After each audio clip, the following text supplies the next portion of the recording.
Assalamualaikum warahmatullahi wabarakatuh. Kita bertemu lagi dalam Riz Podcast. Hari ini kita kedatangan bintang tamu, yaitu saudara gue sendiri. Kok saudara gue ya? Padahal mukanya kan beda. Nah, singkat cerita kita saudara ipar. Jadi bapak ini punya bisnis. Bisnisnya itu batu permata dan bakmi sinar ya. Cuman hari ini gue mau bahasnya batu permatanya dulu, karena ini topik yang menarik nih, batu permata nih. Oke Mas, jadi kenapa nih awalnya kok bisnisnya permata nih? Nah, kalau masalah kenapa dari awal, ya itu memang sesuatu yang udah dijalankan dulu sama orang tua ya. Oh iya. Jadi dan memang udah dari zaman kuliah aja tuh, bukan kuliah sih, dari zaman SMA aja tuh udah tertarik. Dan bahkan cerita dari nyokap gua aja, dari kecil aja gue udah sering gangguin bokap gua jualan. Oh, berarti emang udah passionnya tuh. Udah passion. Udah passionnya begitu ya. Berarti toko yang di ini ya, mana waktu itu? Mangga 2 Square. Mangga 2 Square. Terus gue mau nanya nih, waktu itu kan sempet kan booming ya, booming batu akik. Gue mau tahu deh, perbedaannya waktu pas booming sama sebelum booming. Apakah signifikan dalam penjualannya bagaimana? Terus apakah ada varian batu baru? Mungkin kan tahu-tahu kan mungkin batu yang biasa-biasa aja nih, misalnya kasarnya harganya goceng. Tahu-tahu jadi 50 juta tuh. Nah, ada nggak tuh yang kayak gitu-gitu tuh? Wah. Kalau ngomongin masalah zaman boomingnya batu ya, itu luar biasa sih. Masya Allah. Itu luar biasa. Bonus lah. Selama dari zaman bokap gue pertama kali jualan batu pun aja itu nggak pernah ada yang sampai seluar biasa kencengnya seperti itu, dan sampai tayang selalu di hampir setiap minggu kali ya di salah satu stasiun TV lokal kita dulu tuh. Salah satu stasiun TV swasta ya. Itu selalu hampir tiap malam tuh ada batu ini muncul, batu itu muncul. Tapi kalau masalah eksistensi dunia batu, yaitu batu permata, itu memang udah ada dari zaman bahala, dari kakek nenek kita belum lahir kali, itu sudah menjadi suatu yang precious dari dulu. Emang udah dari dulu ya? Iya, dan kalau kemarin hampir rame banget begitu tuh ya bonus. Bonus itu sesuatu yang ya nggak tahu lah, 100 tahun sekali kan. Gitu. Tapi sebenarnya komunitasnya ada aja. Oh, kalau komunitas batu ada banget. Ada aja yang iya, penghobi. Dari penghobi yang kerjanya cuma beliin doang, sampai yang penghobinya juga beli abis itu ngejualin. Ada tuh ya. Ada yang cuma koleksi, ada juga yang hobi beli batu nih sekian puluh juta taruhnya di kolam ikan. Ada tuh maksudnya taruh kolam ikan dilempar sama dia tuh gimana? Iya, di kolam ikan. Jadi buat supaya biar kolam ikan gue bagus lah. Ya gitu. Satu biji atau banyak ditaruhnya? Satu, ya kadang juga ada yang banyak. Nah, kebayang kan harga ikannya berapa? Berarti kalau misal batunya aja sebutir gini, berapa tuh dia kira-kira tuh? Yang waktu itu pernah batu gue pribadi loh yang ditawar itu. Udahlah, sini deh 10 juta. 10 juta taruh di kolam ikan. Enak banget ngomongnya ya. Itu crazy rich tuh baru tuh, Sultan bebas ya. Iya. Dan tapi cuma satu yang ditaruh di kolam ikan kan, nggak sampai 10 biji dia taruh 100 juta lu taruh di situ kan. Mau 10 biji juga nggak apa-apa kan, yang happy gue. Ntar besok sate taruh kolam ikan kali ya. Nah iya, boleh tuh. Buat makan lele kan bisa juga. Iya, mahal juga tuh lele. Lele makannya biasa pelet, tapi sate ayam, sate kambing, lemak atau apa dimasukin ke situ semuanya. Tapi kalau bicara soal filosofi ya, kan gue sering lihat orang make batu di tangan ya. Di selain itu kan, itu kalau nggak salah sunah Rasul ya, kalau nggak salah pakai cincin itu. Iya, dulu juga ada beberapa riwayat juga yang gue dengar juga memang katanya Rasulullah itu memakai cincin di jari manis apa di kelingking itu, di kelingking ya. Jadi itu juga bagian dari sunnah Rasul, karena itu bagian dari penampilan beliau yang sangat necis. Ya. Nah, itu berarti teman-teman kalau misalnya pengen yang ini, yang muslim ya, yang muslim pengen sunnah, beli batu cincin sama ini nih, sama Sabas nih. Ntar gua kasih kontaknya di bawah nih, Instagramnya apa, mau tanya-tanya batu, feel free aja, bebas dijawab apa aja. Pokoknya ini terkenalnya nih di tokonya dia dulu nih ya, orang yang paling jujur. Alhamdulillah orang yang paling jujur. Pokoknya apa aja bilang udah paling jujur, terkenal paling jujur. Jadi Bismillahirrahmanirrahim, insya Allah nggak usah khawatir lah, nggak usah ragu lah, udah insya Allah terpercaya. Berarti filosofinya itu salah satu kan tadi memang ada sunnah Rasul. Terus kalau filosofi batu permata tuh ada sendiri nggak sih filosofinya? Entah misalkan ada tipenya, ada ruby, safir, itu dia punya filosofi tersendiri gak? Filosofi dari yang mulai masuk akal sampai nggak masuk akal pun ada. Ada aja ya. Ada yang aneh-aneh lah, katanya mau kalau batu merah nih, contohnya ruby ya, yang terkenal merah itu kan ruby. Dia bilang kalau gue pakai ruby itu nggak bisa, bawaannya panas. Ya nggak tahu deh. Allahu a'lam deh. Allahu a'lam kalau itu ya. Itu kan di luar kuasa kita. Iya. Kita hanya menjual sebagai perhiasan kan. Ya, tujuan kita lurus untuk perhiasan.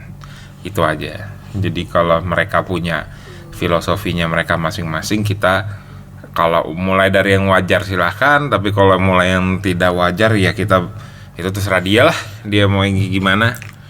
Tapi kalau bicara logika nih dari sudut pandang gua nih ada satu sih kayaknya nih yang logika banget nih. Misalnya gua beli apa ya, misalnya warna biru apa sih namanya? Safir. Gua beli safir. Range safir berapa, Bas? Range harganya dari berapa sampai berapa? Dari di bawah 1 juta ada sampai 10 miliar juga ada. Ya anggap tengah-tengah 5 miliar deh ya. Oke. Bas, gue beli safir Bas, satu Bas yang 5 miliar udah kan. Pakai. Nah, pas dipakai ini itu lebih ke rasa ini, Pak. Rasa bangga, jatuh ke branding. Oke. Jadi ibarat kata, gue bangga banget nih pakai apa? Cincin 5 miliar kan, rasanya beda sama pakai cincin 10.000 kan, kasarnya kan. Sama kayak misalnya kita pakai produk yang branded. Misalnya LV, terus apalagi Balenciaga. Kalau misalnya kita pakai Balenciaga nih, anggap tuh sepatu kan harga berapa belas juta sih, gue nggak tahu harganya kan. 12 juta pakai, sama-sama diinjak. Tapi bangganya bukan main. Nah, tapi kalau ibarat kata kita pakai sepatu Cempaka Mas, atau nggak usah Cempaka Mas, misalnya original mereknya Fulan misalnya, original tapi harganya paling 300.000. Rasa bangganya beda sama yang itu, sama yang belasan juta itu. Ada segi prestisnya ya. Ya mungkin kalau secara logika lebih ke prestis. Kayak ibarat kata ya orang itu beli experience, beli pengalaman untuk memakai barang mahal tersebut. Tapi gue mau nanya Bas, kalau lihat dari kondisi pandemi seperti ini, kan sektor-sektor kan beberapa kan esensial tuh yang boleh buka ya. Untuk batu sendiri, kalau dari sudut pandang lu nih ya, di pandemi sekarang dan di masa depan, apakah akan growing up lagi? Gini, kita di batu permata itu, kalau kita bicara seperti kejadian tahun 2014-2015 kemarin, yang sampai tiba-tiba meledak, bahkan ada yang cerita sama gua bilang, itu tetangga gue batu kerikil dibilang batu akik, dijual laku 50.000, kayak gitu Pak. Padahal kerikil. Itu ada ini. Tapi bentuknya sama sama akik. Ya nggak sama, jadi dia nyebut aja ini batu ini akik, karena dulu kan mau berapapun nilainya akik aja 50.000 tuh dibilang udah murah banget. Kalau sekarang 50.000 untuk batu jenis tersebut, walaupun batu akik masih ada loh, penggemarnya masih ada banget. Bahkan gue juga jual kok beberapa.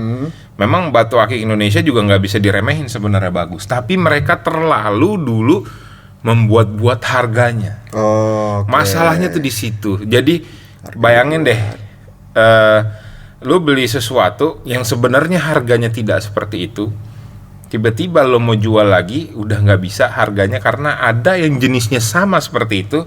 Lo beli ini misalnya 50 juta, ternyata ada dari luar negeri kah, atau bahkan dari temen lo yang beli di orang lain, harganya lo 50 juta belinya, dia cuma beli 5 juta, kualitas sama, bete nggak? Ya bete lah. Itu salah satu penyebabnya kenapa dulu pernah booming dan akhirnya drop sangat cepat loh. Karena mereka tidak memang batu itu harus dihargai sih, karena filosofi batu permata ataupun batu akik sekalipun ya keunikan, kelangkaan, keindahan batu tersebutlah yang menyebabkan batu itu harganya mahal. Seperti yang gue bilang tadi kan, ada yang harga di bawah 1 juta pun safir ada, tapi yang harganya di atas 10 miliar pun juga ada. Ada juga ya. Ada, itu kan balik lagi ke keindahan dan kelangkaan. Dan yang nentuin harga kan orangnya kan, manusianya sendiri. Salah di situ. Berarti sama kayak gua kan main kura-kura deh, main reptil, main kura-kura kan. Tahun 2019 itu harga sulcata, kura-kura sulcata kecil tuh sempat nembus di 850.000. Oke.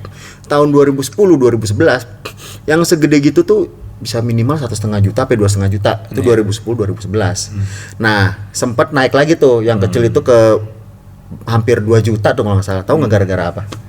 Kenapa? Irfan Hakim.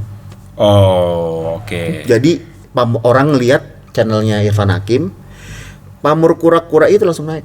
Oke. Pamoran langsung naik. Nah, di situ baru jual tuh tinggi tuh. Yes. Kalau dulu kan di Batu Permata itu kan katanya, iya gue belum pernah lihat langsung sih. Rumornya, bukan rumor sih, katanya beneran mantan presiden kita Pak SBY itu pernah ngasih seperti cenderamata ke presiden Amerika, Barack Obama saat itu. Batu Obama. lokal kita. Tapi lupa batunya Bacan apa Sungai Dare atau apa gitu. Pokoknya lokal ya. Nah dari situlah, boom. Jadi batu satu Indonesia itu terkenal. Memang balik lagi gue bilang juga ya, maksudnya batu akik Indonesia itu sangat-sangat indah. Tapi sayangnya kemarin chance-nya terlalu singkat, karena memang terlalu banyak orang yang memanfaatkan momen juga gitu loh, menjual harga dengan sangat-sangat nggak wajar. Banyak juga yang jual harganya tetap jujur, tetap wajar, wajar harganya seperti itu. Jadi banyak juga konsumen-konsumen yang akhirnya kapok. Jadi nggak beli lagi. Gitu.